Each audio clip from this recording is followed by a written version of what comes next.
র্যাবের বিলুপ্তি চেয়েছে বিএনপি। পুলিশকে জনবান্ধব ও মানবিক বাহিনী হিসেবে গড়ে তুলতে পুলিশ কমিশন গঠন এবং র্যাপিড অ্যাকশন ব্যাটালিয়ন র্যাবের বিলুপ্তি চেয়ে এ সংক্রান্ত সংস্কার প্রস্তাব ও সুপারিশ চূড়ান্ত করেছে বিএনপি।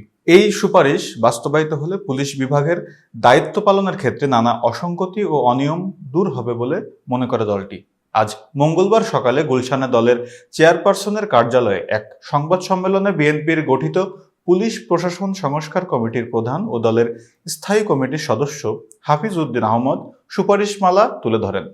হাফিজ উদ্দিন আহমদ বলেন, পুলিশকে বাদ দিয়ে কোনো রাষ্ট্র বা সমাজ কল্পনা করা কাম্য নয়। সুতরাং প্রায় গণশত্রুতে পরিণত হওয়া সত্ত্বেও এই বাহিনীকে ছেঁটে ফেলার কোনো সুযোগ নেই। এটিকে সংশোধন করে আবার দাঁড় করাতে হবে। অতীত সরকারের আমলে বাংলাদেশ একটা পুলিশি রাষ্ট্রে পরিণত হয়েছিল। এই পুলিশ বাহিনী যাতে জনগণের প্রতি সংবেদনশীল হয়, তাদের মগজে যেন এই ধারণাটি প্রথিত হয় যে দেশের মালিক জনগণ, তারা জনগণের প্রভু নয়, সেবক। এই ধারণাটি তাদের মনে ঢোকাতে আমরা বিভিন্ন সুপারিশ করেছি।